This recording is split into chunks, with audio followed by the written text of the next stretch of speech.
Un curso de milagros. Capítulo 9. La aceptación de la expiación. 9.1. La aceptación de la realidad.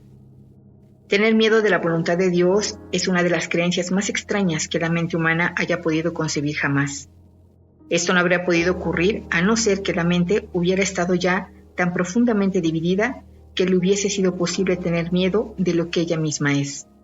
La realidad solo puede ser una amenaza para el ilusorio, ya que lo único que la realidad puede defender es la verdad. El hecho mismo de que percibas la voluntad de Dios, que es lo que tú eres, como algo temible, demuestra que tienes miedo de lo que eres. Por lo tanto, no es de la voluntad de Dios de lo que tienes miedo, sino de la tuya. Tu voluntad no es la voluntad del ego, y por eso es por lo que el ego está contra ti. Lo que parece ser el temor a Dios es en realidad el miedo a tu propia realidad.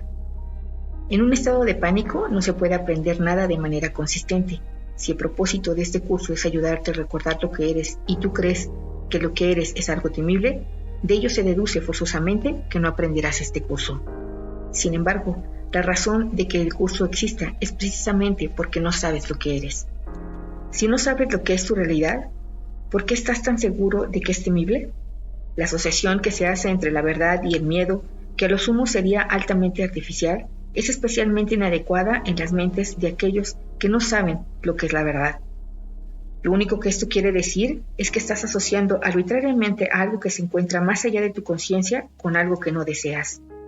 Es evidente, pues, que estás juzgando algo de lo cual no tienes el menor conocimiento. Has urdido esta extraña situación de forma tal que te resulta imposible escapar de ella sin un guía que sepa cuál es tu realidad. El propósito de este guía no es otro que el de recordarte lo que deseas. No está tratando de imponerte una voluntad ajena, está simplemente haciendo todo lo posible dentro de los límites que tú le impones para restablecer tu propia voluntad en tu conciencia.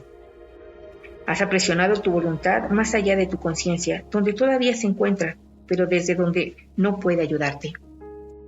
Cuando dije que la función del Espíritu Santo es separar lo falso de lo verdadero en tu mente, quise decir que Él tiene el poder de ver lo que has ocultado y reconocer en ello la voluntad de Dios. Gracias a este reconocimiento, Él puede hacer que la voluntad de Dios sea real para ti porque Él está en tu mente y por lo tanto Él es tu realidad. Si la percepción que Él tiene de tu mente trae la realidad de esta hacia ti, te está ayudando a recordar lo que eres. Lo único que puede ocasionar temor en este proceso es lo que crees que perderías. Lo único que realmente puedes tener, no obstante, es lo que el Espíritu Santo ve.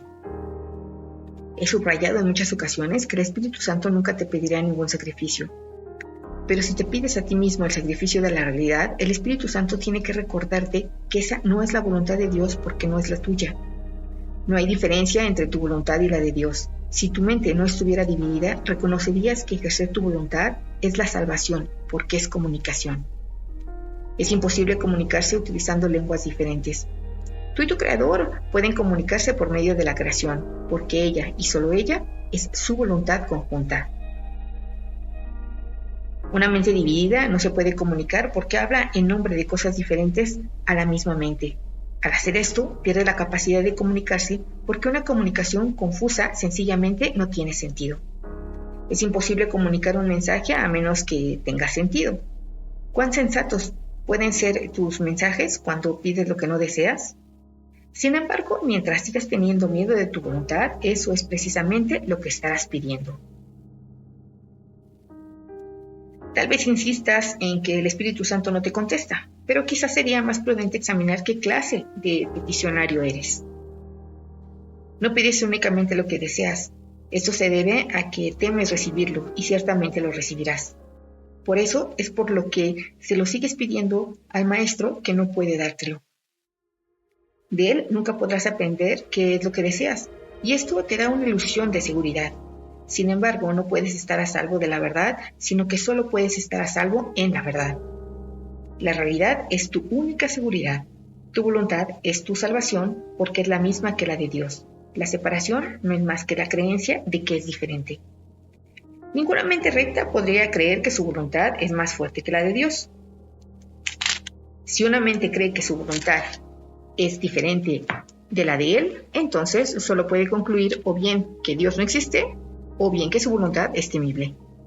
La primera conclusión da lugar al ateo y la segunda al mártir que cree que Dios exige sacrificios. Cualquiera de esas dos conclusiones dementes producirá pánico, ya que el ateo cree estar solo y el mártir que Dios lo está crucificando. No obstante, nadie quiere sentirse abandonado o sufrir represalias, aunque es posible que muchos procuren ambas cosas. ¿Puedes acaso pedirle al Espíritu Santo semejantes regalos y esperar recibirlos? Él no puede darte lo que tú no deseas. Cuando le pides al Dador universal lo que no quieres, estás pidiendo lo que no se puede dar porque nunca se creó, y nunca se creó porque nunca fue lo que tu voluntad dispuso para ti. En última instancia, todo el mundo tiene que recordar la voluntad de Dios porque en última instancia todo el mundo tiene que reconocerse a sí mismo. Este reconocimiento es el reconocimiento de que su voluntad y la de Dios son una. En presencia de la verdad, no hay descreídos ni sacrificios. En la seguridad de la realidad, el miedo no tiene absolutamente ningún sentido. Negar lo que simplemente es, tan solo puede dar la impresión de que es temible. El miedo no puede ser real sin una causa, y Dios es la única causa. Dios es amor, y Él es ciertamente lo que tú deseas. Esa es tu voluntad. Pide esto y se te concederá porque estarás pidiendo únicamente lo que ya es tuyo. Cuando le pides al Espíritu Santo lo que te podría hacer daño, Él no puede satisfacer tu petición porque no hay nada que pueda hacerte daño y por lo tanto no estás pidiendo nada. Cualquier deseo que proceda del ego es un deseo de algo que no existe y solicitarlo no constituye una petición. Es simplemente una negación en forma de petición. El Espíritu Santo no le da importancia a la forma, ya que solo es consciente de lo que tiene significado. El ego no puede pedirle nada al Espíritu Santo porque no existe comunicación entre ellos. Tú, en cambio, puedes pedirle todo porque las peticiones que le haces son reales al proceder de tu mente recta. ¿Negaría el Espíritu Santo la voluntad de Dios y podría dejar de reconocerla en su Hijo? ¿No te das cuenta de la enorme cantidad de energía que desperdicias negando la verdad? ¿Qué le dirías a alguien que se empeña en intentar lo imposible, creyendo que lograrlo es tener éxito? La creencia de que para poder ser feliz tienes que tener lo imposible está en total desacuerdo con el principio que rige a la creación. Dios no pudo haber dispuesto que tu felicidad dependiera de lo que nunca podrías tener. El hecho de que Dios es amor no requiere que se crea en ello, pero sí requiere aceptación. Puedes ciertamente negar los hechos, pero no puedes hacer que cambien. Si te tapas los ojos con las manos, no podrás ver porque estarás interfiriendo en las leyes de la visión. Si niegas el amor, no podrás conocerlo porque tu cooperación es la ley de su existencia. No puedes cambiar las leyes que tú no promulgaste, y las leyes de la felicidad fueron creadas para ti, no por ti. Cualquier intento de negar lo que simplemente es, tiene necesariamente que producir miedo, y si el intento es fuerte, producirá pánico.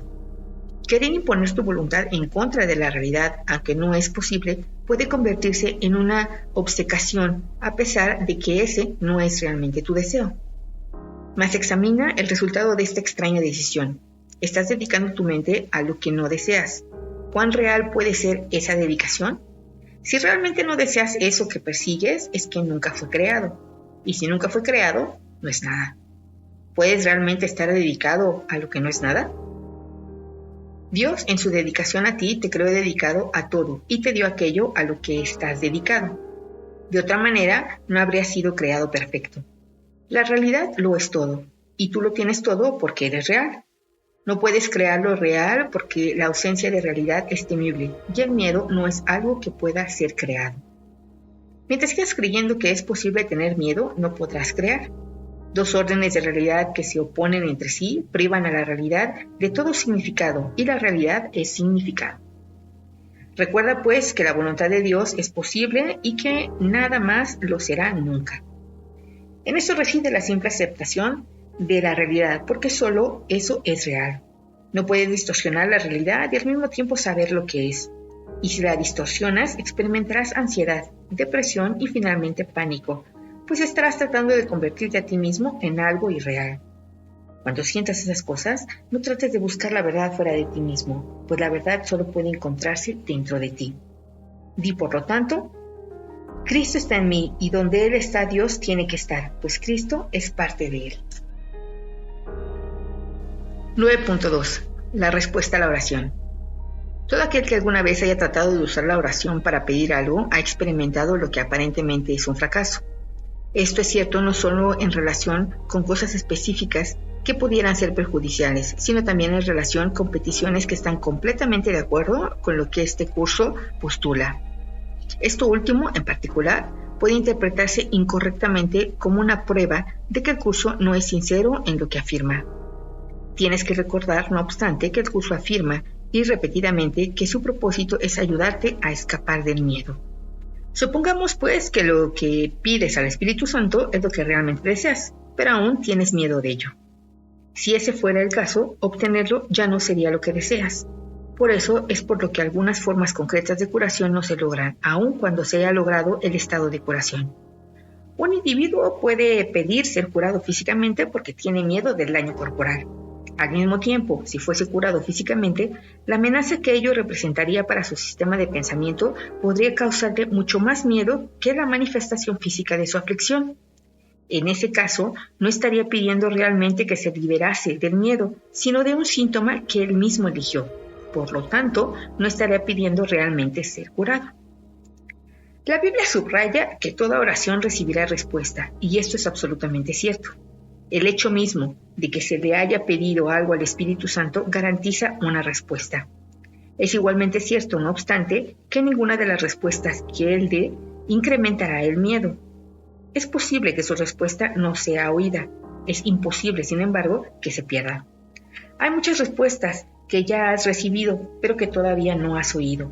Yo te aseguro que te están esperando. Si quieres conocer a Dios y su respuesta, cree en mí, cuya fe en ti es inquebrantable.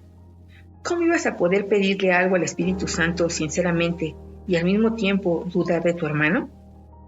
Cree en la veracidad de sus palabras por razón de la verdad que mora en él. Te unirás a la verdad en él y sus palabras serán verdaderas. Al oírlo a él, ¿me oirás a mí? Escuchar la verdad es la única manera de poder oírla ahora y finalmente conocerla. El mensaje que tu hermano te comunica depende de ti. ¿Qué te está diciendo? ¿Qué desearías que te dijera? Lo que hayas decidido acerca de tu hermano determina el mensaje que recibes. Recuerda que el Espíritu Santo mora en él y su voz te habla a través de él. ¿Podría decirte un hermano tan santo, excepto la verdad? ¿Mas le escuchas? Es imposible que tu hermano no sepa quién es, pero en su mente hay una luz que sí lo sabe. El resplandor de esta luz puede llegar hasta tu mente, infundiendo verdad a sus palabras y haciendo posible el que las puedas oír. Sus palabras son la respuesta que el Espíritu Santo te da a ti. ¿Es la fe que tienes en tu hermano lo suficientemente grande como para permitirte oírla? No puedes rezar solo para ti, de la misma manera en que no puedes encontrar dicha solo para ti.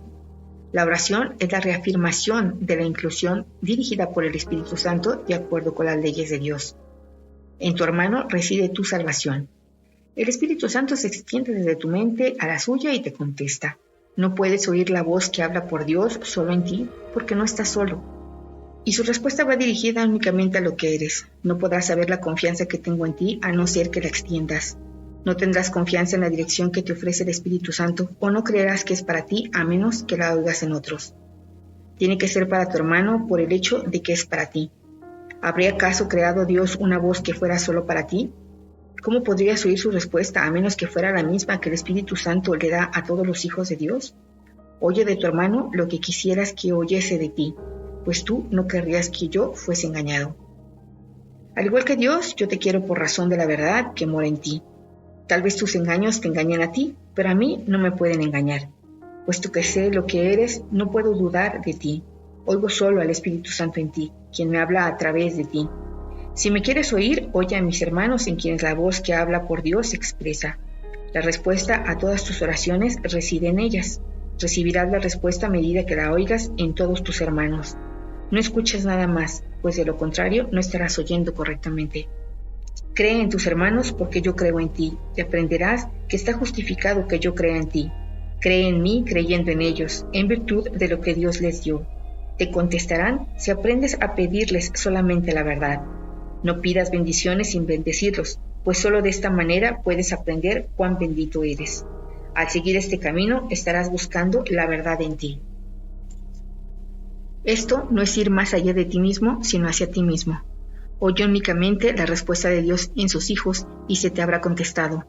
No creer es estar en contra o atacar. Creer es aceptar y también ponerse de parte de aquello que aceptas. Creer no es ser crédulo, sino aceptar y apreciar. No puedes apreciar aquello en lo que no crees ni puedes sentirte agradecido por algo a lo que no le atribuyes valor. Por juzgar se tiene que pagar un precio, porque juzgar es fijar un precio. Y el precio que fijes es el que pagarás. Si pagar se equipara con obtener, fijarás el precio bajo, pero exigirás un alto rendimiento. Te habrás olvidado de que poner precio es evaluar, de tal modo que el rendimiento que recibes es directamente proporcional al valor atribuido. Por otra parte, si pagar se asocia con dar, no se puede percibir como una pérdida, y la relación recíproca entre dar y recibir se reconoce. En este caso se fija un precio alto debido al valor del rendimiento. Por obtener hay que pagar un precio. Se pierde de vista lo que tiene valor, haciendo inevitable el que no estimes lo que recibes. Al atribuirle poco valor, no le apreciarás ni lo desearás. Nunca te olvides, por consiguiente, de que eres tú el que determina el valor de lo que recibes y el que fija el precio de acuerdo con lo que das. Creer que es posible obtener mucho a cambio de poco es creer que puedes regatear con Dios. Sus leyes son siempre justas y perfectamente consistentes. Al dar, recibes, pero recibir es aceptar, no obtener. Es imposible no tener, pero es posible que no sepas que tienes. Estar dispuesto a dar es reconocer que tienes, y solo estando dispuesto a dar puedes reconocer lo que tienes. Lo que das, por lo tanto, equivale al valor que le has adjudicado a lo que tienes, al ser la medida exacta del valor que le adjudicas, y esto, a su vez, es la medida de cuánto lo deseas. Así pues, solo puedes pedirle algo al Espíritu Santo dándole algo, y solo puedes darle algo allí donde lo reconoces. Si lo reconoces en todos, imagínate cuánto le estarás pidiendo y cuánto habrás de recibir. No te negará nada porque tú no le habrás negado nada a él, y de este modo podrás compartirlo todo. Esta es la manera y la única manera de disponer de su respuesta, porque su respuesta es lo único que puedes pedir y lo único que puedes desear. Dile pues a todo el mundo: puesto que mi voluntad es conocerme a mí mismo, te veo a ti como el Hijo de Dios y como mi hermano. 9.3. La corrección del error. La vigilancia que el ego ejerce en relación con los errores de otros egos no es la clase de vigilancia que el Espíritu Santo quiere que mantengas. Los egos critican basándose en el tipo de lógica de que son partidarios. Entienden esa clase de lógica porque para ellos tiene sentido. Para el Espíritu Santo, no obstante, no tiene ninguno. Para el ego, lo caritativo, lo correcto y lo apropiado es señalarles a otros sus errores y tratar de corregirlos. Esto tiene perfecto sentido para él porque no tiene idea de lo que son los errores ni de lo que es la corrección. Los errores pertenecen al ámbito del ego y la corrección de los mismos estriba en el rechazo del ego. Cuando corriges a un hermano, le estás diciendo que esté equivocado. Puede que en ese momento lo que esté diciendo no tenga sentido, y es indudable que si está hablando desde su ego, no lo tiene. Tu tarea, sin embargo, sigue siendo decirle que tiene razón. No tienes que decírselo verbalmente si está diciendo tonterías. Necesitas corrección en otro nivel porque su error se encuentra en otro nivel. Sigue teniendo razón porque es un hijo de Dios. Su ego, por otra parte, está siempre equivocado. No importa lo que diga o lo que haga. Si le señalas a tu hermano los errores de su ego, tienes forzosamente que estar viendo a través del tuyo porque el Espíritu Santo no percibe sus errores. Esto tiene que ser verdad toda vez que no existe comunicación entre el ego y el Espíritu Santo. Lo que el ego está diciendo no tiene sentido y el Espíritu Santo no intenta comprender nada que proceda de él. Puesto que no lo entiende, tampoco lo juzga, pues sabe que nada que el ego haga tiene sentido. Reaccionar ante cualquier error, por muy levemente que sea, significa que no se está escuchando al Espíritu Santo. Si no lo oyes, es que estás escuchando al ego y mostrándote tan insensato como el hermano cuyos errores percibes. Esto no puede ser corrección, y como resultado no solo se quedan sus errores sin corregir, sino que renuncias a la posibilidad de poder corregir los tuyos. Cuando un hermano se comporta de forma demente, solo lo puedes sanar percibiendo cordura en él. Si percibes sus errores y los aceptas, estás aceptando los tuyos. Si quieres entregarle tus errores al Espíritu Santo, tienes que hacer lo mismo con los suyos. A menos que ésta se convierta en la única manera en que lidias con todos los errores, no podrás entender cómo se deshacen. ¿Qué diferencia hay entre esto y decirte que lo que enseñas es lo que aprendes? Tu hermano tiene tanta razón como tú, y si crees que está equivocado, te estás condenando a ti mismo. Tú no te puedes corregir a ti mismo. ¿Cómo ibas a poder entonces corregir a otro? Puedes, no obstante, verlo verdaderamente, puesto que te es posible verte a ti mismo verdaderamente. Tu función no es cambiar a tu hermano, sino simplemente aceptarlo tal como es. Sus errores no proceden de la verdad que mora en él, y solo lo que es verdad en él es verdad en ti. Sus errores no pueden cambiar esto ni tener efecto alguno sobre la verdad que mora en ti. Percibir errores en alguien y reaccionar ante ellos como si fueran reales es hacer que sean reales para ti. No podrás evitar pagar las consecuencias de esto, no porque se te vaya a castigar, sino porque estarás siguiendo a alguien equivocado y por lo tanto te extraviarás. Los errores que tu hermano comete no es él quien los comete, tal como no eres tú quien comete los tuyos. Si consideras sus errores reales, te habrás atacado a ti mismo. Mas si quieres encontrar tu camino y seguirlo, ves solo la verdad a tu lado, pues caminan juntos. El Espíritu Santo en ti les perdona todo a ti y a él. Sus errores les son perdonados junto con los tuyos. La expiación, al igual que el amor, no opera aisladamente. La expiación no puede operar aisladamente porque procede del amor. Cualquier intento que hagas por corregir a un hermano significa que crees que puedes corregir, y eso no es otra cosa que la arrogancia del ego. La corrección le corresponde a Dios, quien no conoce la arrogancia. El Espíritu Santo lo perdona todo porque Dios lo creó todo. No trates de asumir su función o te olvidarás de la tuya. Acepta únicamente la función de sanar mientras estés en el tiempo, porque para eso es el tiempo. Dios te encomendó la función de crear en la eternidad. No necesitas aprender cómo crear, pero necesitas aprender a desearlo. Todo aprendizaje se estableció con ese propósito. Así es como el Espíritu Santo utiliza una capacidad que tú inventaste, pero que no necesitas. Ponla a su disposición. Tú no sabes cómo usarla. Él te enseñará cómo verte a ti mismo sin condenación, según aprendas a contemplar todas las cosas de esa manera. La condenación dejará entonces de ser real para ti y todos tus errores te serán perdonados.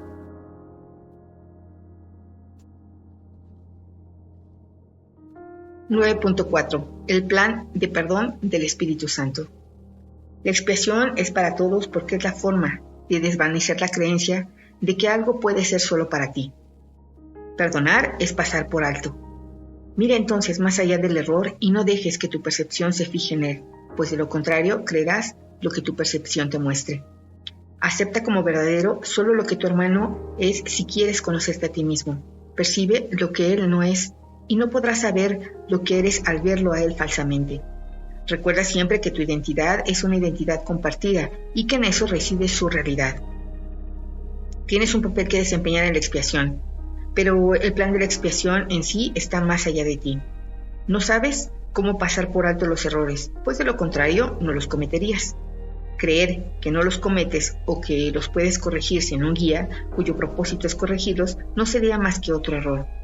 Y si no sigues ese guía, tus errores no podrán ser corregidos. El plan no lo elaboraste tú debido a las limitadas ideas que tienes acerca de lo que eres. De esta sensación de limitación es de donde emanan todos los errores, la forma de deshacerlos. Por lo tanto, no procede de ti, sino que es para ti. La expiación es una lección acerca de cómo compartir que se te da porque te has olvidado de cómo hacerlo. El Espíritu Santo simplemente te recuerda el uso natural de tus capacidades. Al reinterpretar la capacidad de atacar como la capacidad de compartir, transforma lo que tú inventaste en lo que Dios creó. Si quieres alcanzar esto por medio de Él, no puedes contemplar tus capacidades a través de los ojos del ego o las juzgarás como Él lo hace. El daño que puedan ocasionar reside en el juicio del ego. El beneficio que pueden aportar reside en el juicio del Espíritu Santo. El ego tiene también un plan de perdón porque estás pidiendo uno, aunque no al maestro adecuado. El plan del ego, por supuesto, no tiene sentido y nunca será viable. Al seguir su plan, te pondrás simplemente en una situación imposible, que es a donde el ego siempre te conduce. El plan del ego consiste en que primero veas el error claramente y en que luego lo pases por alto. Mas, ¿cómo ibas a poder pasar por alto aquello a lo que has otorgado realidad? Al verlo claramente, le has otorgado realidad y no lo puedes pasar por alto. En este punto es donde el ego se ve forzado a recurrir a misterios, insistiendo en que para salvarte tienes que aceptar lo que no tiene sentido. Son muchos los que han tratado de hacer esto en mi nombre, olvidándose de que mis palabras tienen perfecto sentido porque proceden de Dios. Son tan sensatas, ahora como lo fueron siempre, porque expresan ideas que son eternas. El perdón que se aprende de mí no se vale del miedo para deshacer el miedo, ni tampoco otorga realidad a lo que es irreal para más tarde destruirlo. Perdonar a través del Espíritu Santo consiste simplemente en mirar más allá del error desde un principio, haciendo que de esta manera nunca sea real para ti. No dejes que ninguna creencia que afirme que el error es real se infiltre en tu mente o creerás también que para poder ser perdonado tienes que deshacer lo que tú mismo has hecho. Lo que no tiene efecto no existe, y para el Espíritu Santo los efectos del error son inexistentes. Mediante la cancelación progresiva y sistemática de los efectos de todos los errores, en todas partes y con respecto a todo, el Espíritu Santo enseña que el ego no existe y lo demuestra.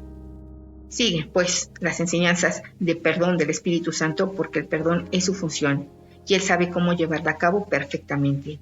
Eso es lo que quise decir cuando dije que los milagros son naturales y que cuando no ocurren es que algo anda mal. Los milagros son simplemente la señal de que estás dispuesto a seguir el plan de la salvación del Espíritu Santo y de que reconoces que no sabes lo que dicho plan es. La función que a Él le corresponde llevar a cabo no es la que te corresponde a ti, y a menos que aceptes esto, no podrás saber cuál es tu función. La confusión de funciones es una característica tan típica del ego que a estas alturas ya deberías estar familiarizado con ella. El ego cree que es él quien debe llevar a cabo todas las funciones, si bien no tiene la menor idea de lo que éstas son. Esto es algo más que una simple confusión. Es una combinación especialmente peligrosa de grandiosidad y confusión que predispone al ego a atacar a cualquier persona o a cualquier cosa sin ningún motivo aparente. Esto es exactamente lo que el ego hace. Sus reacciones son imprevisibles porque no tiene idea de lo que percibe. Si no tiene idea de lo que está ocurriendo, ¿cómo puede esperar reaccionar debidamente? Podrías preguntarte, independientemente de cómo explicas la reacción, si el carácter imprevisible del ego justifica que le des un puesto de confianza como guía tuyo. Déjame repetir que las cualificaciones del ego como guía son notoriamente deficientes y que elegirle como tu maestro de salvación es una pésima elección. Quien elige un guía completamente demente no puede por menos que ser completamente demente él mismo. No es cierto tampoco que no te des cuenta de que este guía es demente. Te das cuenta de ello porque yo me doy cuenta y tú lo juzgas siguiendo el mismo criterio que yo. El ego vive literalmente de tiempo prestado y sus días están contados. No tengas miedo del juicio final, sino que por el contrario, dale la bienvenida sin más demora, pues el tiempo de que el ego dispone lo toma prestado de tu eternidad. Ese es el segundo advenimiento, el cual se concibió para ti de la misma manera en que el primero fue creado. El segundo advenimiento es simplemente el retorno de la cordura. ¿Cómo iba a ser esto temible? ¿Qué podría ser temible sino las fantasías? ¿Y quién recurre a fantasías a menos que haya perdido toda esperanza de poder encontrar satisfacción en la realidad? Es indudable, no obstante, que jamás encontrarás satisfacción en fantasías, de manera que tu única esperanza es cambiar de parecer con respecto a la realidad. Únicamente si tu decisión de que la realidad es temible es errónea, puede Dios estar en lo cierto, y yo te aseguro que Dios está en lo cierto. Alégrate, pues, de haber estado equivocado, mas ello solo se debió a que no sabías quién eras. De haberlo sabido, no te habrías podido equivocar, de la misma manera en que Dios no puede equivocarse. Lo imposible solo puede tener lugar en fantasías. Cuando buscas la realidad en ellas, no las puedes encontrar. Los símbolos de las fantasías pertenecen al ámbito del ego, y de estos puedes encontrar una infinidad. Cuando busques significado en ellos, están tan desprovistos de significado como las fantasías en las que van entretejidos. Los cuentos de hadas pueden ser placenteros o atemorizantes, pero nadie cree que sean verdad. Tal vez los niños crean en ello, y así, por algún tiempo, son verdad para ellos. Mas cuando la realidad alborea, las fantasías desaparecen. En el ínterin, no obstante, la realidad no ha desaparecido. El segundo advenimiento es la conciencia de la realidad, no su retorno. Criatura de Dios, mira, La realidad está aquí, te pertenece a ti, a mí y a Dios, y nos satisface completamente a todos. Ser consciente de esto es lo único que sana, porque es la conciencia de la verdad. 9.5. El sanador no sanado. El plan de perdón del ego se utiliza mucho más que el de Dios. Esto se debe a que lo ponen en práctica sanadores que no han sanado y por lo tanto pertenecen al ámbito del ego. Consideremos ahora con más detenimiento al sanador no sanado. Por definición está tratando de dar lo que no ha recibido. Si un sanador no sanado es un teólogo, por ejemplo, puede que parta de la premisa soy un miserable pecador y eso es lo que eres tú también. Si es un psicoterapeuta, es más probable que parta de la creencia igualmente absurda de que el ataque es real tanto para él como para su paciente, pero que eso es algo que a ninguno de los dos debiera importar. He dicho repetidamente que las creencias del ego no se pueden compartir y esa es la razón de que sean irreales. ¿Cómo puede ser entonces que ponerlas al descubierto las haga cobrar realidad? Todo sanador que busca la verdad en fantasías aún no ha sanado, pues no sabe dónde buscarla y por lo tanto no dispone de la solución al problema de cómo sanar. La única ventaja de traer las pesadillas a la conciencia es poder mostrar que no son reales y que su contenido no significa nada. El sanador no sanado no puede hacer eso porque no lo cree. Todos los sanadores no sanados siguen de una u otra forma el plan de perdón del ego. Si son teólogos, probablemente se condenan a sí mismos, enseñan a condenar y propugnan una solución temible. Al proyectar la condenación sobre Dios, hace que éste parezca vengativo y temen su justo castigo. Lo único que han hecho ha sido identificarse con el ego, y al percibir lo que éste hace, se condenan a sí mismos debido a esta confusión de identidad.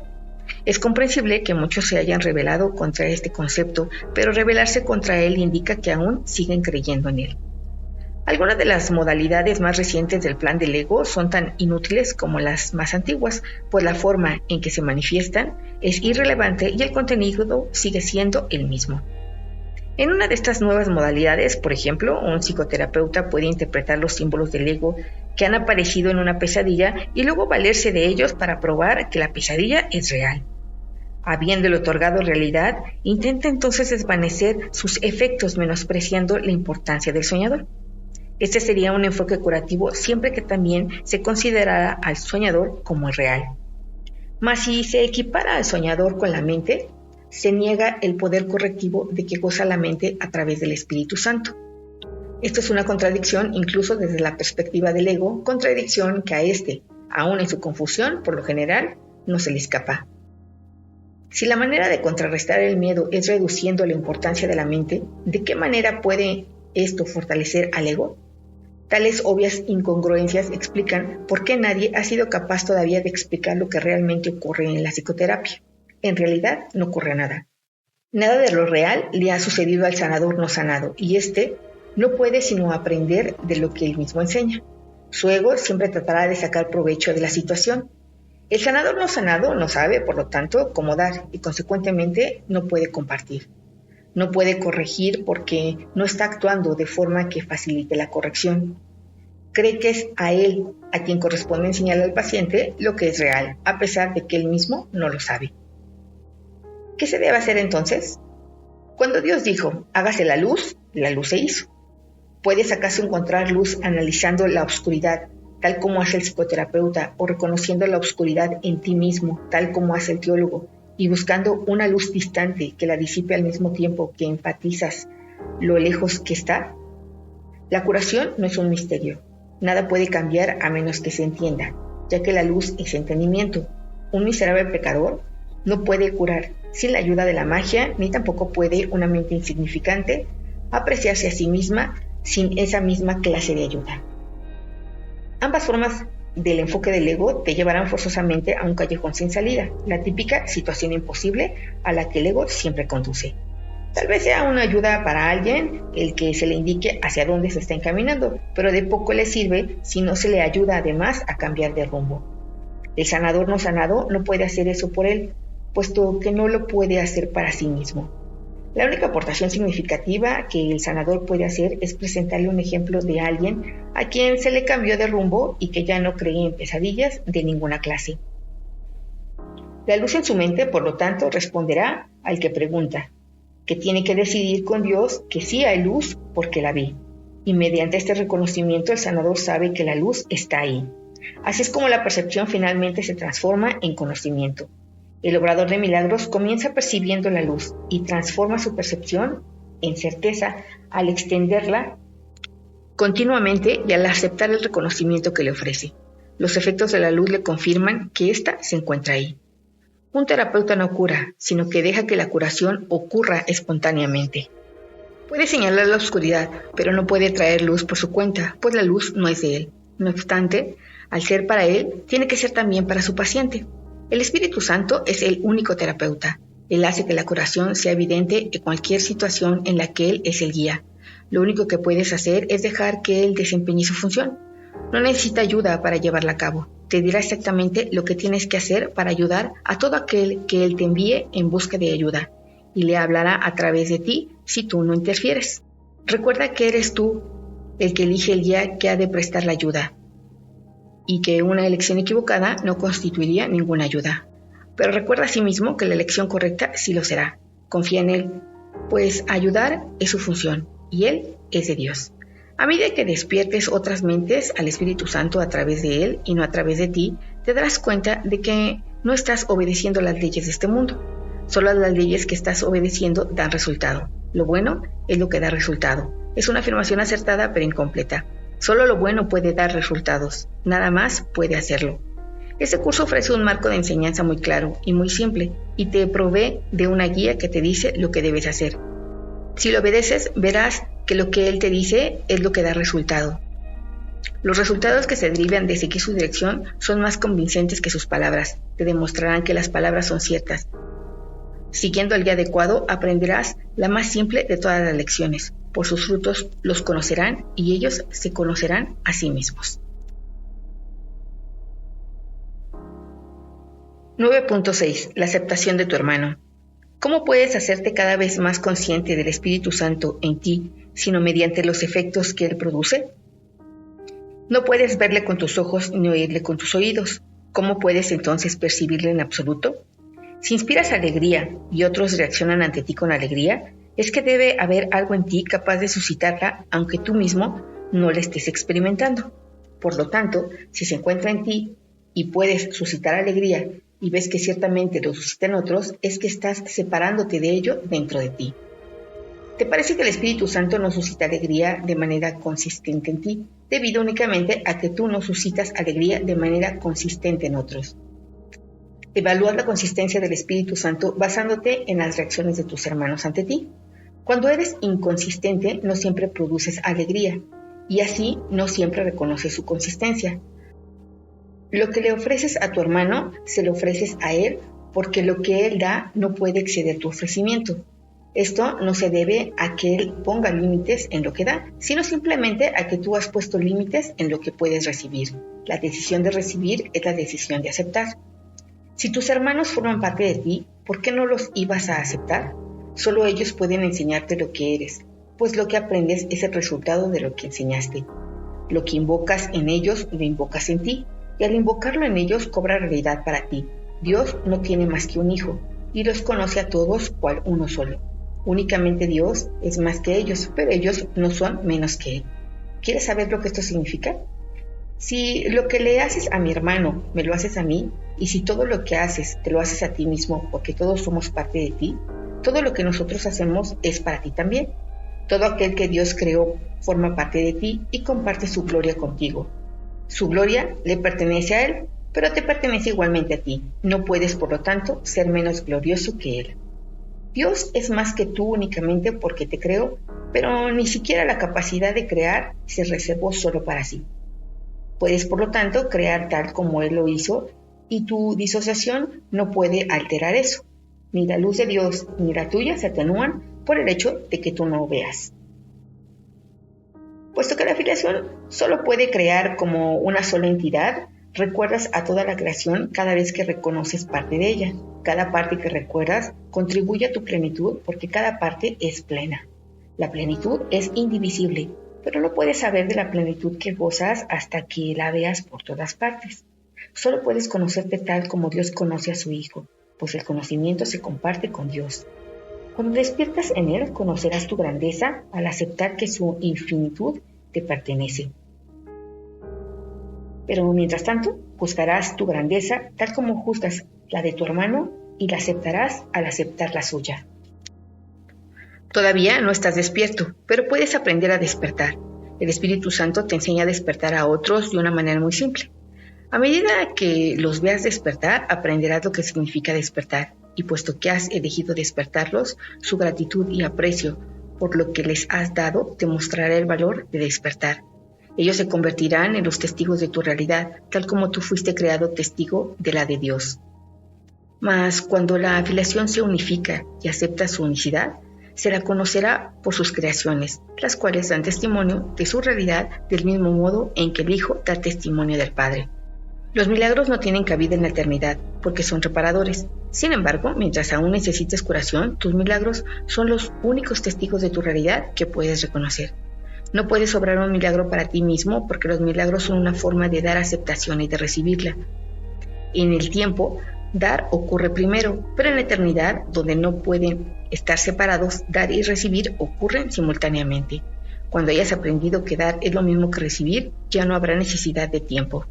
La eternidad es un solo tiempo y su única dimensión es siempre. Esto no tendrá ningún sentido para ti hasta que no recuerdes los brazos abiertos de Dios y finalmente conozcas su mente receptiva. Al igual que Él, tú existes siempre en su mente y con una mente como la suya. Tus creaciones se encuentran en tu mente receptiva en perfecta comunicación, nacida de un perfecto entendimiento. Solo con que aceptaras una de ellas, ya no desearías nada de lo que el mundo ofrece. Todo lo demás no significaría nada para ti. El significado de Dios está incompleto sin ti, y tú estás incompleto sin tus creaciones. Acepta a tu hermano en este mundo y no aceptes nada más, pues en él encontrarás tus creaciones toda vez que él las creó contigo. No sabrás que eres un co-creador con Dios hasta que no aprendas que tu hermano es un co-creador contigo. 9.7. Las dos evaluaciones. La voluntad de Dios es que tú encuentres la salvación. ¿Cómo entonces? ¿No te iba a haber proporcionado los medios para encontrarla? Si su voluntad es que te salves, tiene que haber dispuesto que alcanzar la salvación fuese posible y fácil. Tienes hermanos por todas partes. No tienes que buscar la salvación en parajes remotos. Cada minuto y cada segundo te brinda una oportunidad más para salvarte. No dejes pasar esas oportunidades, no porque no vayan a repetirse, sino porque demorar la dicha es innecesaria. La voluntad de Dios es que seas completamente feliz ahora. ¿Cómo podría ser que eso no fuera también tu voluntad? ¿Y sería posible asimismo que esa no fuera también la voluntad de tus hermanos? Ten presente, pues, que solo en esa voluntad conjunta y solo en ella se encontrarán unidos. Podrá haber desacuerdo en todo lo demás, pero no en esto. Ahí, pues, es donde mora la paz. Y tú moras en paz cuando así lo decides. Pero no puedes morar en paz a menos que aceptes la expiación, porque la expiación es el camino que conduce a la paz. La razón es muy simple y tan obvia que a menudo se pasa por alto. El ego le tiene miedo a lo obvio, porque lo obvio es la característica esencial de la realidad. No obstante, tú no puedes pasarla por alto a menos que no estés mirando. Es perfectamente obvio que si el Espíritu Santo contempla con amor todo lo que percibe, también te contempla a ti con amor.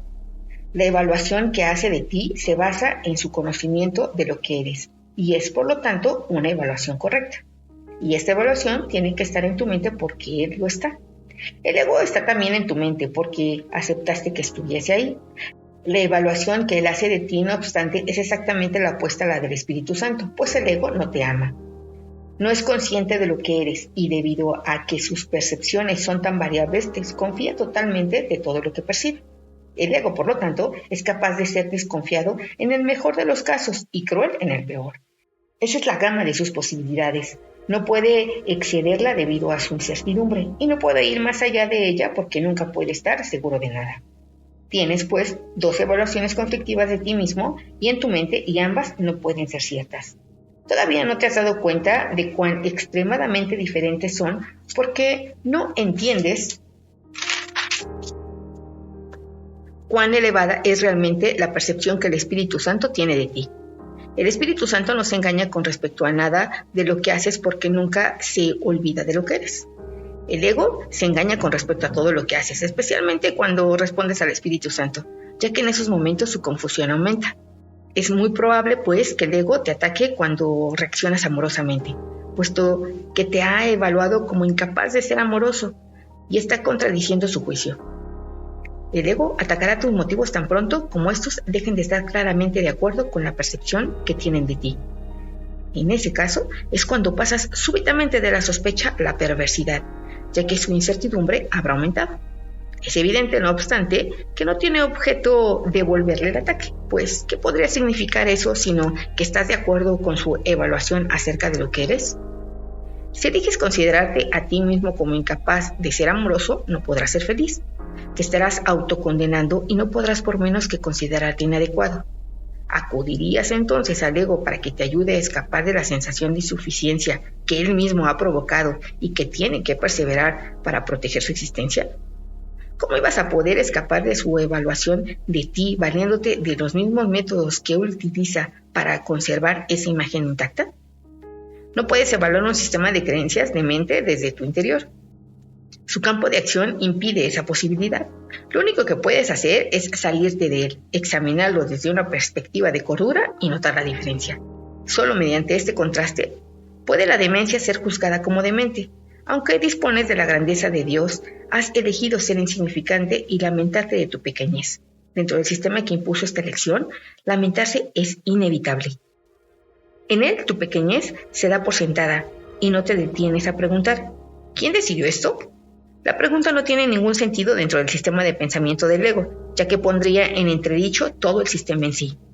He dicho que el ego no sabe lo que es una verdadera pregunta. La falta de conocimiento, de la clase que sea, está siempre asociada con una renuencia a saber, y esto da lugar a una completa ausencia de conocimiento simplemente porque el conocimiento es total. No cuestionar tu pequeñez, por lo tanto, es negar todo conocimiento y mantener intacto todo el sistema de pensamiento del ego. No puedes conservar solo una parte de un sistema de pensamiento, ya que éste únicamente se puede poner en duda cuestionando sus cimientos. Y esto se debe hacer desde fuera de él, porque dentro sus cimientos se mantienen firmes. El Espíritu Santo juzga contra la realidad del sistema de pensamiento del ego simplemente porque sabe que sus cimientos son falsos. Por lo tanto, nada que proceda de él tiene significado alguno. El Espíritu Santo juzga cualquier creencia que tengas de acuerdo con su procedencia. Si procede de Dios, sabe que es verdadera. Si no procede de él, sabe que no significa nada.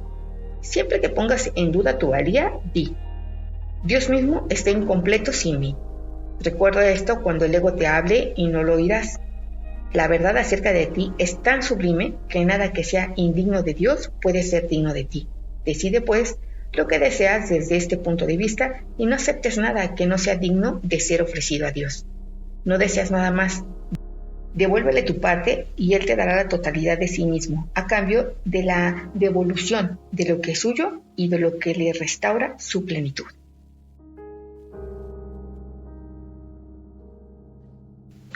(9.8) La grandeza en contraposición a la grandiosidad. La grandeza es de Dios y solo de Él. Por lo tanto, se encuentra en ti. Siempre que te vuelves consciente de ella, por vagamente que sea, abandonas al ego automáticamente, ya que en presencia de la grandeza de Dios, la insignificancia del ego resulta perfectamente evidente. Cuando esto ocurre, el ego cree, a pesar de que no lo entiende, que su enemigo lo ha atacado e intenta ofrecerte regalos para inducirte a que vuelvas a ponerte bajo su protección. El autoengrandecimiento es la única ofrenda que puede hacer. La grandiosidad del ego es la alternativa que él ofrece a la grandeza de Dios. ¿Por cuál de estas dos alternativas te vas a decidir? El propósito de la grandiosidad es siempre encubrir la desesperación. No hay esperanzas de que pueda hacerlo porque no es real. Es un intento de contrarrestar tu sensación de pequeñez, basado en la creencia de que la pequeñez es real. Sin esta creencia, la grandiosidad no tendría sentido y no la desearías en absoluto. La esencia de la grandiosidad es la competencia, porque la grandiosidad siempre implica ataque. Es un intento ilusorio de eclipsar, pero no de deshacer. Dijimos anteriormente que el ego oscila entre la sospecha y la perversidad.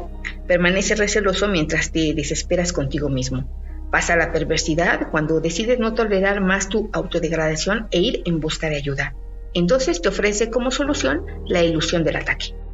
El ego no entiende la diferencia que hay entre la grandeza y la grandiosidad, porque no ve la diferencia que hay entre los impulsos milagrosos y las extrañas y egocéntricas creencias que él mismo ha inventado. Te dije que el ego es consciente de que su existencia está amenazada, pero no hace distinciones entre estos dos tipos de amenaza tan diferentes. Su profunda sensación de vulnerabilidad le impide juzgar, excepto con ataques. Cuando el ego se siente amenazado, su única elección estriba en si atacar ahora o retirarse y atacar más tarde. Si aceptas su oferta de grandiosidad, atacará inmediatamente, si no, esperará. El ego queda inmovilizado en presencia de la grandeza de Dios porque su grandeza establece tu libertad.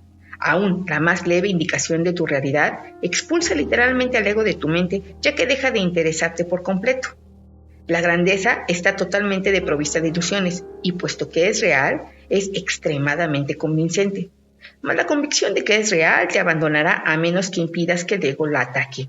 El ego no escatimará esfuerzos alguno por rehacerse y movilizar sus recursos en contra de tu liberación. Te dirá que estás loco y alegará que la grandeza no puede ser realmente parte de ti debido a la pequeñez en la que él cree. Pero tu grandeza no es ilusoria, porque no fue invención suya. Inventaste la grandiosidad y le tienes miedo porque es una forma de ataque, pero tu grandeza es de Dios, quien la creó como expresión de su amor. Desde tu grandeza tan solo puedes bendecir, porque tu grandeza es tu abundancia. Al bendecir, la conservas en tu mente, protegiéndola así de las ilusiones y manteniéndote a ti mismo en la mente de Dios. Recuerda siempre que no puedes estar en ninguna otra parte excepto en la mente de Dios. Cuando te olvides de esto, te desesperas y atacas. El ego depende exclusivamente de que estés dispuesto a tolerarlo. Si estuvieras dispuesto a contemplar tu grandeza, no podrías desesperarte y por ende no podrías desear al ego. Tu grandeza es la respuesta de Dios al ego porque es verdad. La pequeñez y la grandeza no pueden coexistir ni tampoco sucederse alternadamente. La pequeñez y la grandiosidad, por otra parte, no tan solo pueden, sino que se ven obligadas a alternar, puesto que ninguna de las dos es verdad y se encuentran, por lo tanto, en el mismo nivel. Al ser ese el nivel de los cambios, se experimenta como un constante alternar, siendo los extremos su característica principal. La verdad y la pequeñez se niegan mutuamente porque la grandeza es verdad. La verdad no cambia, siempre es verdad. Cuando pierdes la conciencia de tu grandeza, es que la has reemplazado con algo que tú mismo inventaste. Quizá con la creencia en la pequeñez, quizá con la creencia en la grandiosidad. Mas cualquiera de ellas no puede sino ser demente porque no es verdad. Tu grandeza nunca te engañará, pero tus ilusiones siempre lo harán. Las ilusiones son engaños. No puedes triunfar, pero estás exaltado. Y en tu estado de exaltación buscas a otros que son como tú y te regocijas con ellos. Es fácil distinguir la grandeza de la grandiosidad, pues el amor puede ser correspondido, pero el orgullo no. El orgullo no producirá milagros y de este modo te privará de los verdaderos testigos de tu realidad. La verdad no está velada ni oculta, pero el que sea evidente para ti depende del gozo que lleves a tus testigos, que son quienes te lo mostrarán. Ellos dan testimonio de tu grandeza, pero no pueden dar testimonio del orgullo, porque el orgullo no se puede compartir. Dios quiere que contemples lo que Él creó, porque lo que Él creó es su gozo. ¿Cómo puede ser que tu grandeza sea arrogancia cuando Dios mismo da testimonio de ella? ¿Y puede lo que no tiene testigo ser real? ¿Qué beneficio se podría derivar de ello? Si no se puede derivar ninguno, el Espíritu Santo no puede usarlo. Lo que Él no puede transformar en la voluntad de Dios no existe en absoluto. La grandiosidad es algo ilusorio, porque su propósito es reemplazar a tu grandeza. Pero lo que Dios ha creado no puede ser reemplazado. Dios está incompleto sin ti porque su grandeza es total y tú no puedes estar excluido de ella. Eres absolutamente irreemplazable en la mente de Dios. Nadie más puede ocupar tu lugar en ella. Y mientras lo dejes desocupado, tu eterno puesto simplemente aguardará tu regreso. Dios te recuerda esto a través de su voz y Él mismo mantiene a salvo tus extensiones dentro de su mente. mas no las conocerás hasta que regreses a ellas. No puedes reemplazar al reino, ni puedes reemplazarte a ti mismo. Dios, que conoce tu valía, no lo permitiría, y por lo tanto, no puede suceder. Tu valía se encuentra en la mente de Dios, y por consiguiente, no solo en la tuya. Aceptarte a ti mismo tal como Dios te creó no puede ser arrogancia, porque es la negación de la arrogancia. Aceptar tu pequeñez es arrogancia, porque significa que crees que tu evaluación de ti mismo es más acertada que la de Dios. Sin embargo, si la verdad es indivisible, tu evaluación de ti mismo tiene que ser la misma que la de Dios. Tú no estableciste tu valía y ésta no necesita defensa. Nada puede atacarla ni prevalecer contra ella. No varía, simplemente es. Pregúntale al Espíritu Santo cuál es tu valía y Él te lo dirá, pero no tengas miedo de su respuesta, pues procede de Dios. Es una respuesta exaltada por razón de su fuente, y como la fuente es verdad, la respuesta lo es también. Escucha y no pongas en duda lo que oigas, pues Dios nunca engaña.